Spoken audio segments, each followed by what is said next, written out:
Here I have my zinnias ready for pinching out with you. Please don't worry if you've got any side shoots here and you think, oh, I don't need to pinch them. You do, because that side shoot will not be able to develop anymore all the time that this stem has got apical dominance.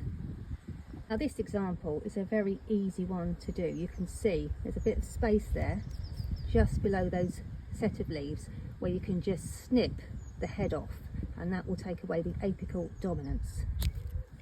Now this tray here was caught right up in the corner in my greenhouse where the airflow isn't fantastic, and what's happened is we've got a bit of pest damage. Now you might think that this was slug or snail damage, but it wasn't. It was a caterpillar. Unfortunately, I do not have the caterpillar to show you because in my shock I squashed it. I grabbed it and I squashed it. So that's the end of Mr. Caterpillar. So he won't be able to eat my plants again. And it doesn't matter a jot because we are about to pinch this out and we'll take away the damage. It's very difficult to do this while you're holding the camera. There we go. Ready? Fantastic. This zinnia has got a different type of pest damage. This was caused by aphids, and what happens is they suck the sap from the leaves, giving them this crinkly look. And again, it doesn't matter because we are about to pinch out the tip. So just make sure that you keep them pest free from now on. Pinch out the tip, and that is the end of our wrinkled leaves.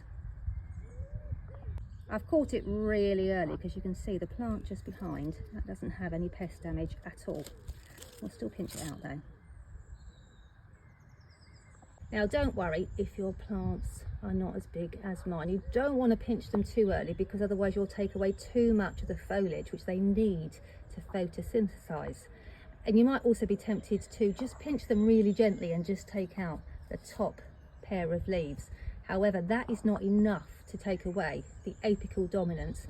They will start growing again, but they will just grow one single stem again because the apical dominance is still there. I'll pinch this out and I'll run a video for you now showing an example from last year. Now earlier on in the season we pinched our zinnias and they've now branched beautifully. So I wanted to show you two, one that I've pinched and one that I haven't.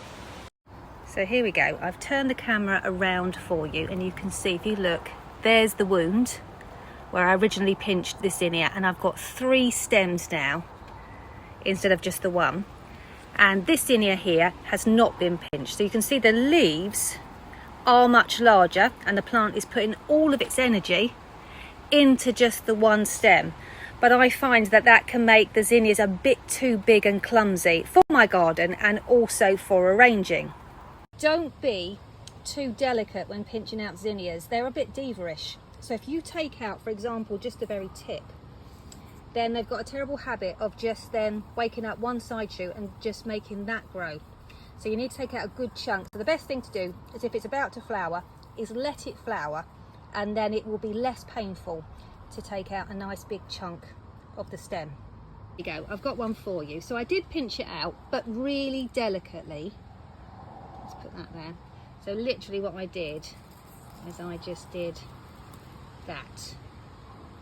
And then what happened is, you can see where it's been pinched.